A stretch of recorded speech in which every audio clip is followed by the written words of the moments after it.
তনু কাণ্ড নিয়ে যেন আলোচনার শেষ নাই। বর্তমান 10 বছর পরে তনু কাণ্ড নিয়ে আবার নতুন আলোচনা। বিগত 10 বছর আগে সেনা মধ্যে তনুর যে ঘটনা ঘটেছে সেই ঘটনা নিয়ে সারা বাংলাদেশে একটা আলোচনা হয়েছে, সারা বাংলাদেশে আন্দোলন হয়েছে।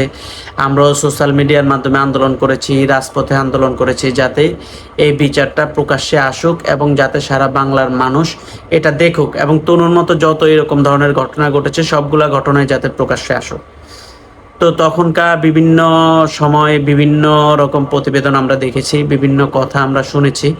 তো ইতিমধ্যে এখন বর্তমানে আবার নতুন করে এটার আলোচনা আসছে যে তনুর যে ঘটনা, এই ঘটনাতে যখন ডিএনএ পরীক্ষা হলো, ডিএনএ পরীক্ষার 3 জনের ডিএনএর সাথে যে মিল পাওয়া গেছে, এর মধ্যে একজনের সাথে ডিএনএ ম্যাচ করেছে, সেটা হলো সেনাবাহিনীর ওয়ারেন্ট অফিসার সাবেক হাফিজুর রহমান।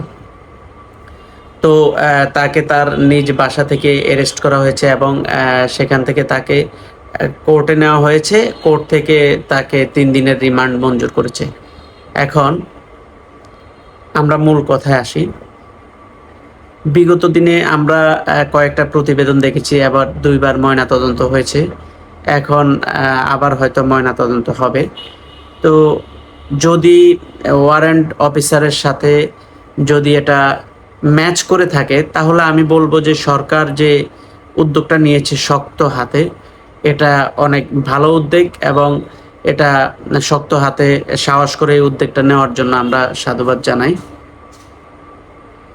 অবশ্যই আমরা চাই এবং সকল মানুষের চাওয়া, বাংলাদেশের সকল মানুষের চাওয়া যে এই বিচার কাণ্ডটা প্রকাশ্যে আসুক এবং এর মতো যতগুলা বিচারিক প্রক্রিয়া আছে সবই প্রকাশ্যে আসুক, ধরা ছোঁয়ার বাহিরে আড়ালে আবডালে যাতে কেউ না থাকে।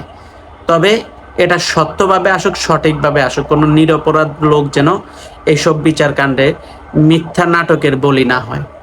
এবং বর্তমানে বিগত সরকারের আমলে আমরা দেখেছি যে যখনই দেশের কোনো ক্লান্তিকাল আসে, তখনই যে কোনো একটা ইস্যু নিয়ে, যে কোনো একটা ভাইরাল ঘটনা নিয়ে মানুষের চোখকে অন্যদিকে সরানোর চেষ্টা করে, মানুষকে অন্যদিকে ডাইভার্ট করার চেষ্টা করে।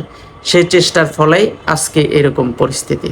তো আজকে সারা বাংলাদেশে যখন জ্বালানি তেলের সংকট, যখন দেশে একটা দুর্ভিক্ষ ভাব, সেই মুহূর্তে কিন্তু এই ঘটনাটা একটা নতুন করে একটা আলোচনার জন্ম দিয়েছে। তো এখানেও কিন্তু মানুষের অনেক প্রশ্ন থেকে যায়। তো এখন যেহেতু একজনের সাথে ম্যাচ করেছে, তাকে কোর্ট হাজতে নেওয়া হয়েছে, সেখানে 3 দিনের রিমান্ড মঞ্জুর করা হয়েছে। অবশ্যই এর মূল রহস্য আমরা আশা করি যে উদ্ঘাটন হবে। আমরা চাই যে এটা নিয়ে আর দ্বিতীয়বার কোনো নাটক না হোক এবং প্রকৃত অপরাধী যে সে যাতে বিচারিক প্রক্রিয়ার মাধ্যমে সে যাতে আওতায় আসে এবং এটা যেন সঠিক হয়, নির্ভুল হয়। এটা প্রত্যেকটা বাংলাদেশের প্রত্যেকটা মানুষের দাবি, ছোট বড় বৃদ্ধ যারা আছে বাংলাদেশের জনগণ সকলেরই দাবি। এটা একটা আলোচিত কাণ্ড, সারা বাংলাদেশে এই ধরনের আলোচনা হয়েছে। তো এরকমভাবে যদি সঠিক একটা বিচার প্রক্রিয়া হয়, তাহলে বাংলাদেশে এই ধরনের ঘটনা আগামীতে হবে না এবং এই ধরনের ঘটনা অনেকটা কমে আসবে।